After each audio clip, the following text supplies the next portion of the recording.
Yo, McLovers A, and today we got some I'm Kevin, alright? Superheroes have the worst lives. He's kind of spitting. A lot of these heroes got some doo-doo water lives. Shout out Club City. Like, you know, the obvious ones though. Batman, Spider-Man, and then there's some low-key ones you don't really think about. For example, I was wondering why Goku was on the cover, and then I thought about it. His backstory is pretty ass. Your whole planet gets blown up on some Superman or Krypton type timing, right? And then the person who's raising you got killed by you in a monster mode because you're a grade 8. And then it is back to back of your friends dying, you're dying, everybody's dying, getting brought back to life. Now that I think about it, they do a good job of distracting you of how horrendous that verse is. Just by having cool fight scenes. Cool fight scenes to simply just distract you. Alright, but enough yapping. Too long in the intro. Let's get into the video.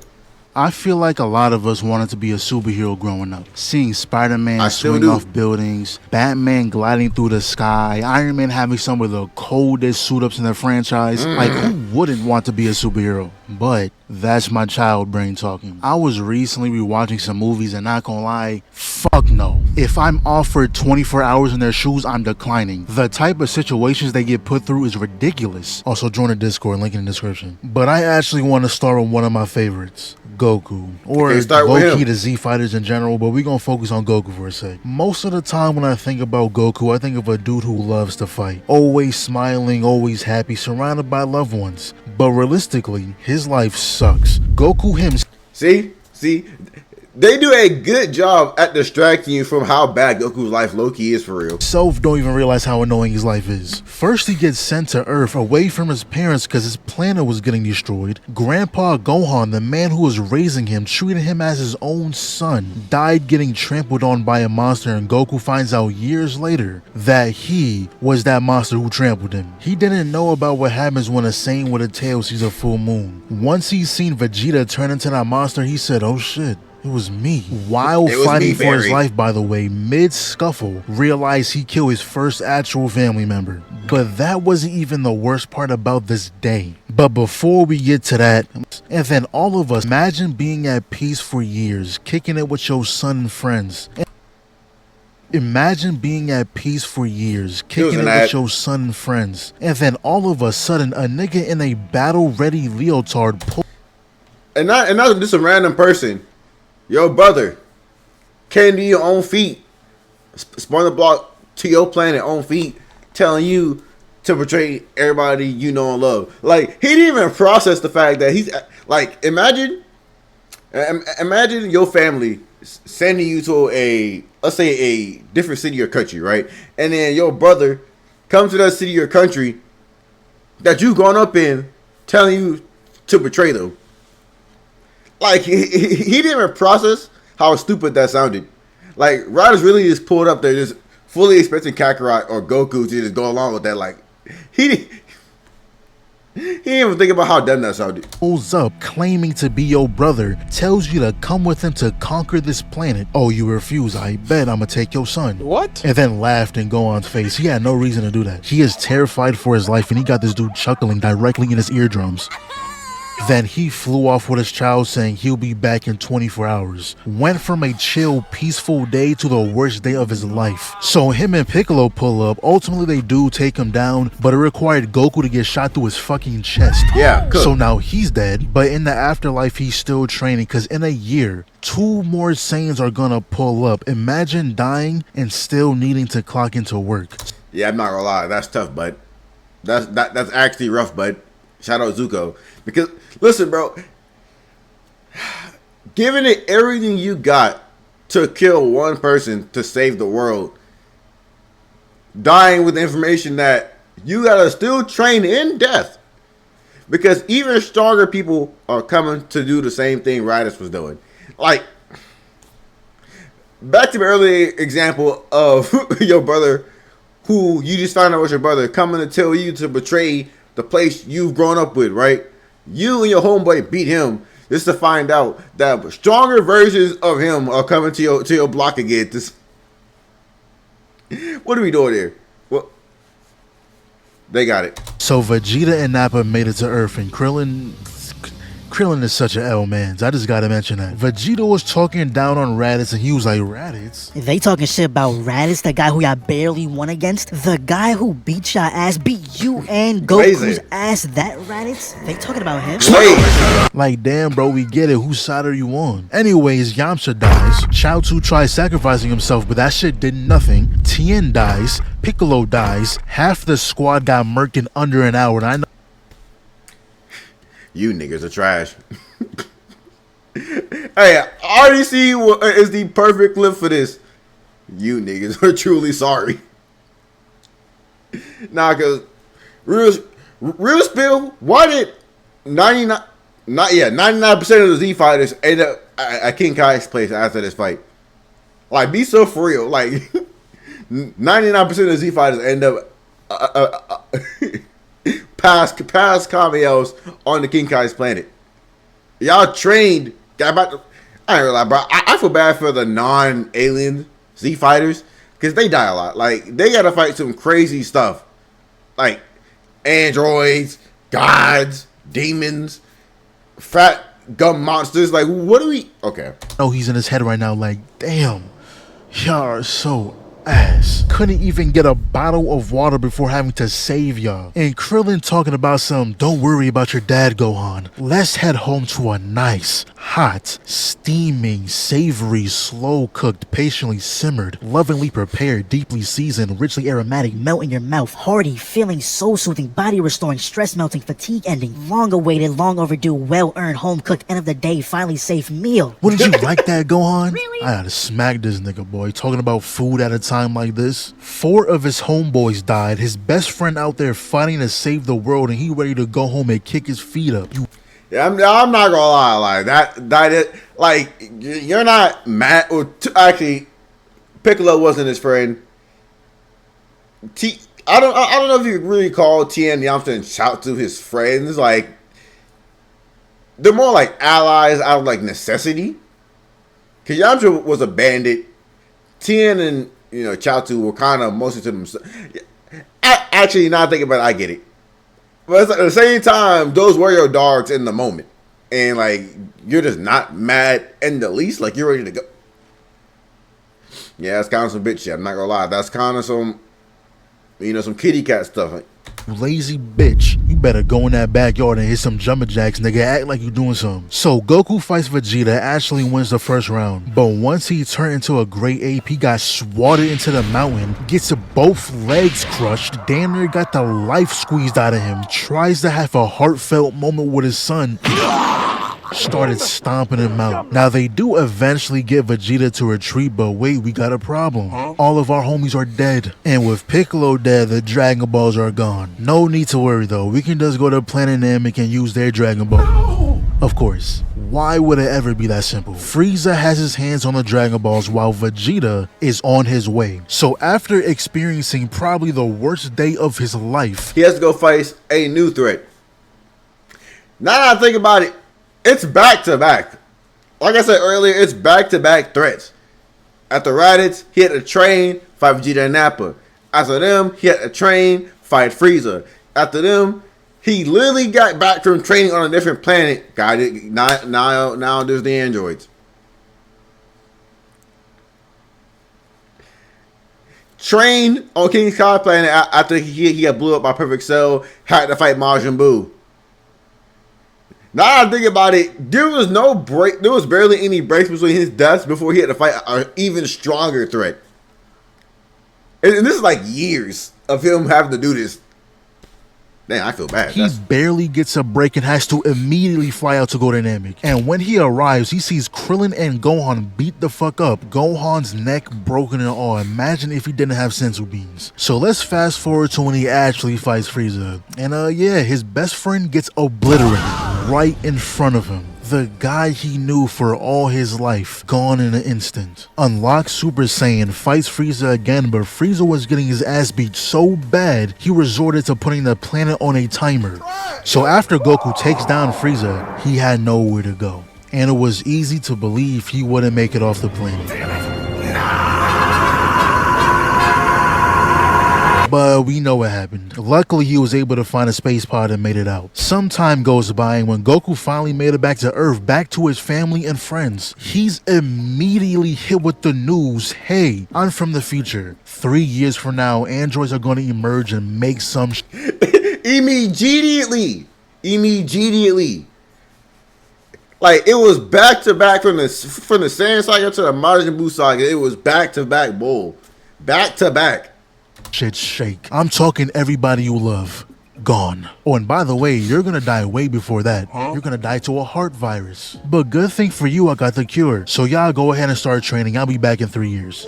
So not only is he immediately thrown into another main quest, but finds out he's the reason Trunks' entire timeline got wiped out. Dr. Gero built those androids to specifically kill Goku. Android 19 and 20, first thing they do is blow up the city. And with his fight with 19, that heart virus appears. So once again, he is on the sidelines praying that these trash ass niggas don't get washed. And after Gohan embarrassed Cell to the point where he said, fuck it, I'm taking the Earth out with me, Goku was the only one able to prevent that. Teleported Cell away, sacrificing himself. Gohan a fraud, but we already know. If you seen one of my earlier videos, we've already discovered Gohan was a fraud. Bro really just a character who gets a whole bunch of power for no reason. Just to not do anything with it afterwards. Just for that nigga to come straight back. Hello. Now they do beat him for real the second time, but I'd be heated. I sacrificed myself, at least give me the moment. But this is when Goku realized it may be better if he stayed dead. It seems like all the bad things are attracted to him. So to make sure everyone could stay safe, he decided it was best for him to not come back. Missing out on the rest of Gohan's childhood, the birthdays he'll never see, the moments he never be there for. Having to leave Chi-Chi to raise their son alone, knowing she'd have to be strong without him. Never being able to talk with his friends again, knowing this day was the last day they ever stand together. I ain't gonna lie, that was stupid. I understand Goku's standpoint, but I'm coming back to my wife and kid. I'm coming home. I'm coming home. What are you talking about? I'm coming home. But hey. So 7 years go by, 7 years of peace. Goku was given a day past the Earth, a singular day. And it just happens to be the day where he has to go up against a pure demon. Majin Buu, Kid Buu, Super Buu. Yeah, this pink bubblegum demon, alright, bro? This Hubba Bubba Crash Out. Like, bro, like I said, I'm repeating myself at this point, back to back. Literally every time it's something else. If Goku did not like to fight, Goku would be a very depressed or angry person. Or Goku would be similar to like Raditz or Bardock in terms of him being a serious person. Because if he didn't enjoy fighting strong people, this would be very taxing on him. This would be very taxing on him.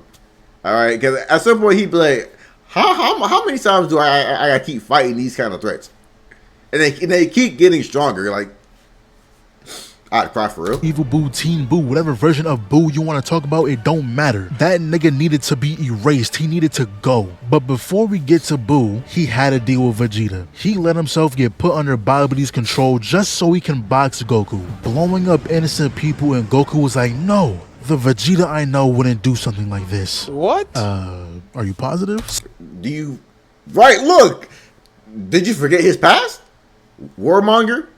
Planet Destroyer?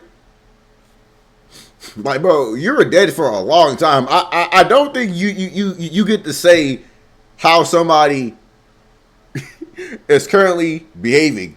All right, I said that completely wrong. You've been dead for a long time, buddy. I don't think you have the facilities nor the information to judge how somebody normally acts at the present time. You've been gone for too long. All right, people can change, especially for like 7 years. Yeah, buddy. So they fought for a while until they felt the presence of Majin Buu. Vegeta agreed to chill, but in reality, he slimed him out. Slimed him out just to sacrifice himself for nothing. seems to be a reoccurring theme. Right after, he turns a whole city into candy and devours them all, goes to the next city, blows them up, goes to another city, turns them all into clay, making a new house. And since Goku went Super Saiyan 3, his timer on Earth ran out, so once again, he gotta observe from the sidelines. So then Super Buu proceeds to kill every single person on the planet because he was bored. Also killed Chi-Chi because she did some dumb shit like slap the nigga who eradicated all of existence. Nice one. Fast forward, he absorbs Gotenks and Piccolo. Damn. Absorbs Gohan right after. Damn. Fraudahan. Fraud. Like, Gohan had the up on him and he just sold. Like, repeat of Cell. He had the up, still lost. Fraud. Goku and Vegeta fused into Vegito, giving us some hope. Was able to free the ones who got absorbed, but guess what? Super Buu turns into Kid Buu, the original Buu. Not a single word was said. He simply decided to blow up the entire planet. But that wasn't enough for him. He teleports to the afterlife. How the fuck do you teleport to the afterlife? Because if I'm not mistaken, right? Ancient transmission requires you to lock onto a, life signature. What life signature did he lock on to the afterlife? Granted, he's already shown to be able to break through dimensions by screaming out of the time chamber. I don't gonna lie, his feats were kind of nonsensical. Bro's feats were just yada yada. Like, the writers were just right. They gave him Aizen, Madara level plot armor writing for him to do half the stuff he was doing. Like, start boxing dead niggas. But after that, they do eventually beat Buu, so yeah. We could talk about Super, but I'm gonna leave that for another video. Now for the next one, Invincible. Invincible is one of the few heroes where I would say he deserved the life he got. He was quite simply, okay, it's said enough as it is, but I'm still saying his bad life is directly responsible because of him. He's just a bad hero. Like, Mark is a Spider-Man like hero in a in a verse where that's not a how do I put this? The nicest way to put this is that's not a smart mindset to have. Because you're in a verse where everybody else is willing to kill for the dub. Every hero is willing to kill. Every villain is obviously willing to kill. You're the only person in the verse who's not willing to kill, and that's getting you cooked. You're in a crash out universe. Trying to be Batman, trying to be Spider-Man, alright? There's nothing I can really say about this, bro. Like, all your L's are your fault. Grayson, we all know his life is hell. He just got his powers and his first big job is having to deal with an alien invasion. Seeing all these innocent people get murked. Tried saving a grandma but just ended up mangling her limbs. They invade again, but this time he gets beat on by this brute. Was sitting there getting pulverized until his pop saved him. And then later on he made a deal with Titan to take down his boss, but little did he know, one of the strongest beings in existence was in attendance. Till this day, I don't know how Machine Head just casually hired Battle Beast. That's a very good question. Bro hired a intergalactic crash out, a intergalactic YN. Except he's not young anymore. First of all, how did he get a hold of him? That's a very good question. Did Battle Beast come to Earth looking for a challenge? Found the villain in the room. The villain hired him, or did he find a way to contact people in space? Anyway, like he was just a phone call away. But before having to deal with him, he was getting jumped by the grunts until he knocked him into the sky, and his pops is just sitting there watching. He must have came to check on Mark, but then heard Battle Beast and said, "Fuck no, you gonna have to hold that, son." Praying for your safe return. Then we cut back to Mark, got a little adrenaline rush, took out the grunts, but he was feeling himself a little too much. Humbled immediately, proceeds to get foot to the face, head palmed, picked up and beat straight back down. If I was Mark and I made it out of this, I'd vow to never help a living soul ever again. Not even that, but I am banishing my no-kill rule. Alright, I am no avoiding my no-kill. Actually, if I found out my dad was watching me getting absolutely demolished in a hero fight, and he was way stronger than me, like you don't gotta like fight him, but at least like punch him like, you know, maybe like a few miles away and then come back. You were just like, yeah, hold that, son. Like, I was like, Omni-Man was an L dad throughout the entire series. Like, this has nothing to do with Omni-Man. This has nothing to do with Omni-Man. This is a Mark portion, but I still gotta bring it up because I understand, because Omni-Man was raised in a Spartan-like way, where strength is everything. He was raised in a very Spartan-like manner. But that's not an excuse to be a bad dad. I'm not gonna lie. That's not an excuse to be a bad dad. Like, Omni-Man is competing with Shao Tucker. Nah, actually, no. That's too far. That's too far. He's competing with Endeavor. That's better. Shao Tucker is the lowest of the lows.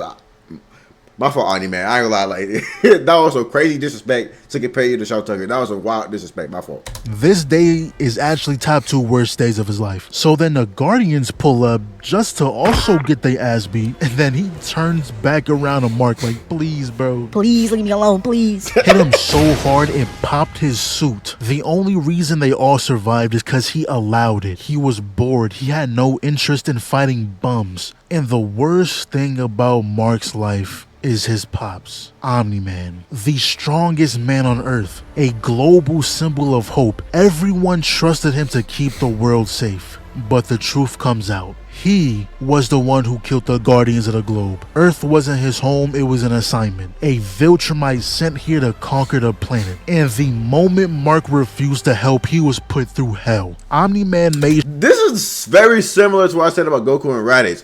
It's when you're raised in a different area, and then someone, you know, whether they're a close one or not, is telling you to betray the surroundings you've been raised in.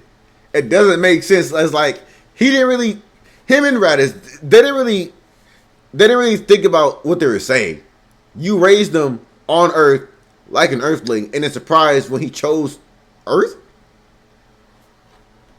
Same with Goku, sent to Earth, raised by Earthlings, grew up around Earthlings, and now you're asking to betray Earthlings?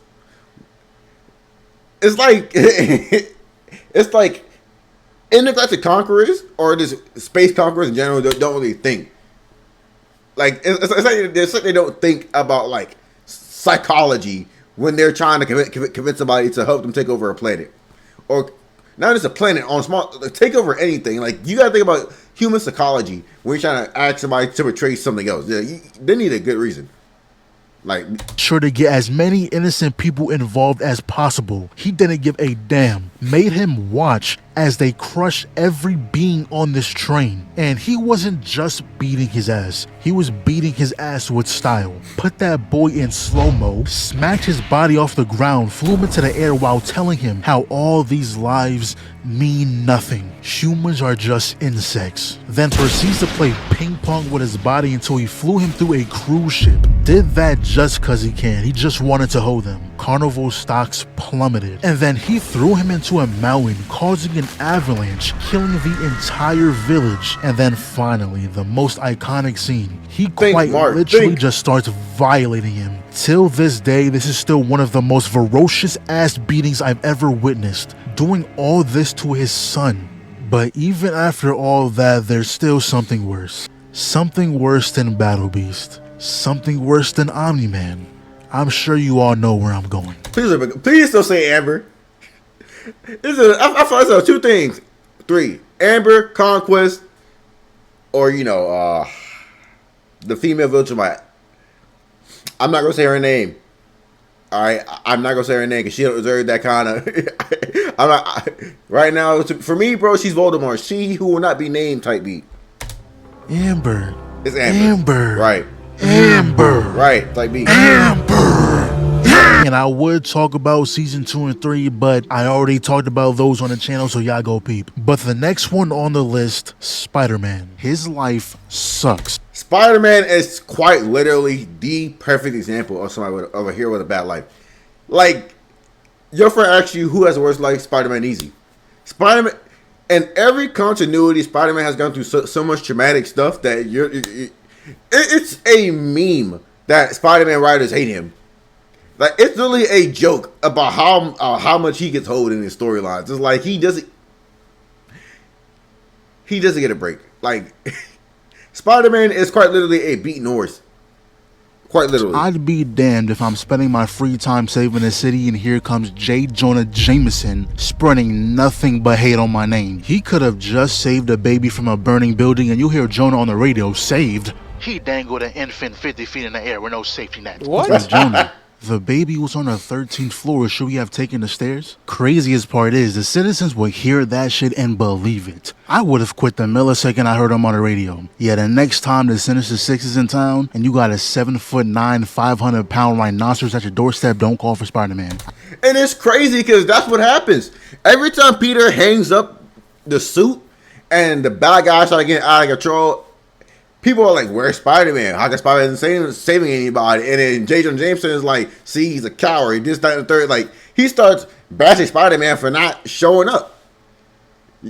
It's like, Peter can't win. He can't. At home, he's always broke and alone most of the time because him being Spider-Man takes away from him getting a job, having good relationships, because Peter Parker always chooses Spider-Man over his personal life. That's why his personal life is always terrible. And it's not better on the hero side because he has all these crazy villains doing all these outlandish, diabolical things to him.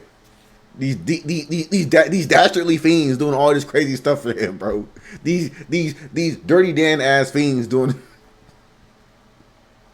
crazy work to him.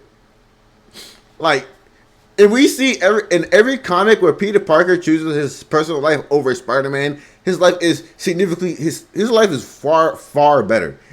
Peter's life like actually gets worse when he chooses Spider-Man.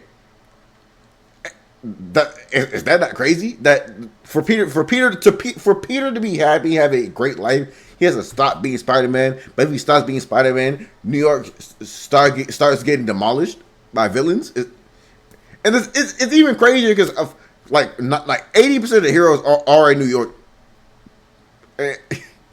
New York should not be getting messed up as Spider-Man is gone with all these heroes in New York, but I digress. I won't be answering the call, but I don't think Jonah is the worst part. Worst part is, after saving the city 300 times, he comes back home with a rent notice on the floor. All of these heroics and he's broke. Gets thrown through at least 12 walls a day and he still can't catch a break. Exactly why I couldn't be a hero. I start charging people by the minute. If you're injured... No, I'm pausing a lot, but this is something I agree with. Because a lot of people would rather be a villain more than a hero, and I've asked this question in person to a lot of people. A lot of people would supposedly say maybe like a thief or a villain if they got powers. Very few people said hero, and I made it clear if I'm a hero, I'm getting paid for it. Like either I'm gonna be a bodyguard, or maybe I'm hired by the government, or maybe I get hired by a company. Like if heroes existed, people will have to be getting paid for it. Kind of like my hero. To be Hero X, One Punch Man, things like that. People would need to get paid for this kind of stuff because, bro. You're on a building and I swing you from a hospital and that trip took 5 minutes. I'm expecting $50 for my service. You refuse, I promise I'll swing you back up. Oh, but I thought you were a hero. Aren't you Spider-Man? Nah, I'm the black one.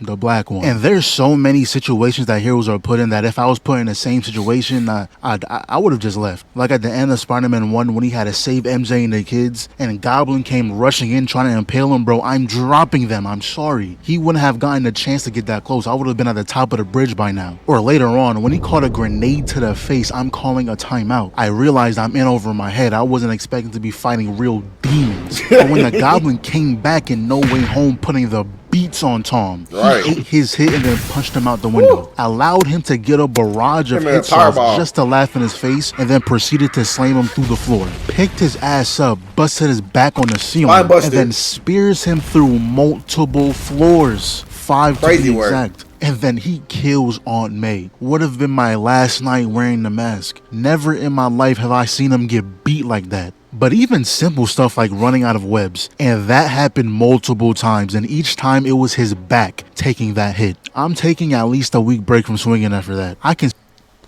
It's funny he brought that up, because that's one of the main things that happens to Spider-Man. Every time you see Spider-Man in a fight, his back always gets hurt. Like, one of the more crucial scenes of Peter getting his back hurt was in the game, where like Scream like threw him at a curb. I'm talking about like a wall curb. Like it was a brick wall around the house that was like pointed like these, and and he hit this part of it back first. I was like, oof. Yeah, buddy. Still do my basic heroic deeds, but I'm using public transportation. I'm gonna be too afraid to jump off rooftops. And even later on, when he's fighting Doc Ock, out of everyone in the crowd, he just happens to grab my aunt. I bet if Peter was a bank teller, this would never have happened. Being a superhero just gives you negative luck. He was really chilling at a coffee shop, and the nigga threw a car at the window. What? He tells Peter to tell Spider-Man to meet him somewhere. And of course, Peter's gonna say, hey man, I don't know where he's at. Then runs off with... You know, actually, I have a theory on why he picked Aunt May. Like, out of everybody who was there and like in the front of the crowd and stuff, I feel like Doc Ock, with his intelligence, he was picking out the person that looked like the least amount of trouble to kidnap. Like they put up the least amount of fight, and obviously an old lady is gonna be a pretty easy kidnapping. So I feel like that's my theory on why he kidnapped Aunt May. MJ like, gosh, again? You got kidnapped the last movie. But I mean, at least he still has his girl, because, you know, Andrew, not so lucky. And every Spider-Man has to go through their best friend wanting to kill him. But out of all three, Tom had it the worst. He had it all, but then lost it all. Had Aunt May, a roof over his head, not worrying about rent, but now she's gone. Had Tony Stark, the father figure in his life, but now he's gone. At the end of No Way Home, a spell was casted that had everyone forget who Peter Parker was. So he lost MJ, Ned, anyone who knew who he was. Oh, and by the way, he's broke. Got an apartment now, but those rent due papers gonna be coming soon. And all the Avengers are either dead, trash, or somewhere in space. And Dr. Doom is coming. And Peter's probably got to help Dr. Doom. Sorry, Peter's probably got to help fight Dr. Doom. On top of all that, because everybody forgot him, when he shows up, he's gonna have to introduce himself. All right, he's gonna have to reintroduce himself to other heroes again. Actually, maybe no, because people forget who Peter was, not Spider-Man. My bad. I got that mixed up. But that sucks. It's like Tom Holland had everything a Spider-Man shouldn't have, and then it all just got taken away within like 1-2 movies. It's like life. It's like the writers remember he's Spider-Man and said, wait, he's supposed to have a bad life, and then gave him trauma. Right? Can't ask nobody for help. Spider-Man has it bad. But someone who has it worse, Wolverine. Ooh. His healing factor alone will suck with how long his lifespan is, but the things he's been through made it 10 times worse. When he was a child, this man walks into his house, popped his dad. He awakens his ability, kills that man, but then he finds out something very important. Turns out his father wasn't actually his father. He is. The guy he just killed was his real dad. First 3 minutes of the movie, by the way. So now it's only him and his brother Victor. Grew up together, fought in like 4 different wars. Even when Victor started tweaking a little bit, Logan still stood by his side. That's until Victor really lost it when he was okay with killing an innocent man. So Logan said, yeah, no, I'm out of here. Went their separate ways. Fast forward to when he found himself a girl, living the good life, until she dies. Got killed by his own brother. Yeah, it's kind of a theme at this point. Like, Logan has gone through a lot of women, mainly because of his long lifespan, but also due to bad luck. And somehow this dwarf keeps rising up baddies. Like, how did he pull Jean Grey? Be for real.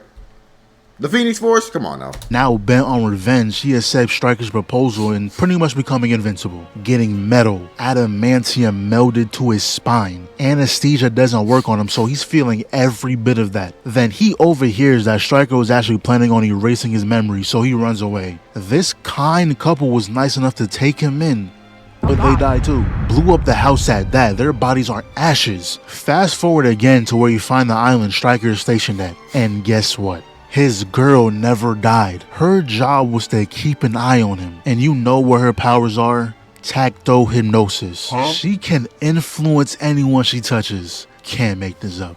He's been going through it the entire movie and we're still not done. A few minutes later, she gets the chance to tell him, oh, I never tricked you. It was real for me too. 5 minutes later, Logan finds her with a bullet hole in her gut. She does die at the end of this, but all of a sudden, he gets shot with adamantium bullets. caught a bullet to the head twice, erasing his memories. The only hint he has to who he was is the name Logan written on his dog tag. That's kind of sad though.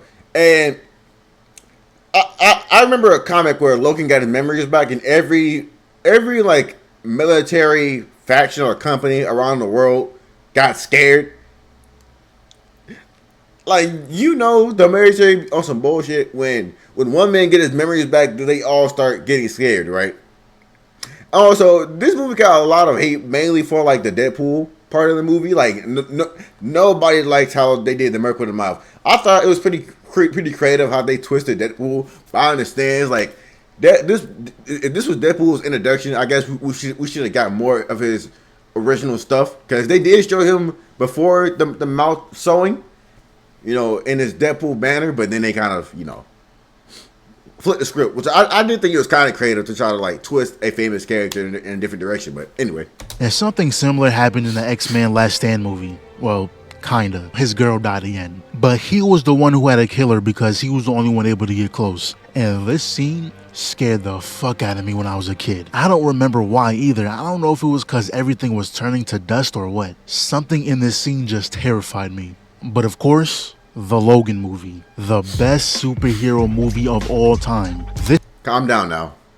That's a wild glaze.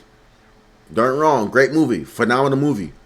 That's a lot of glaze though. This is when they finally stopped pushing us in a stroller and let us walk on our feet. This is what Wolverine is supposed to feel like. In the other Wolverine movies, he'd stab someone and no blood would be seen. But in this, full body parts were flying. But even so, it was depressing. A movie about old man Logan trying to live out his final moments with a sick Charles. The X-Men are gone, mutants are now on the brink of extinction, and the adamantium fused with them that once felt like finding a gold scar is now poisoning his body. I'm pretty sure his original plan was to buy a boat, sail away with Charles, stay with him until the end, and when Charles was gone, use that single adamantium bullet to take himself out. Now, of course, that didn't happen. Instead, he had to watch Charles bleed out, and the one who did it was a clone of himself. Now, if you don't know, Charles is the one who gave Logan a purpose after he lost his memories. So that was kind of like losing his father. So after that, he dedicated the rest of his life to helping Laura,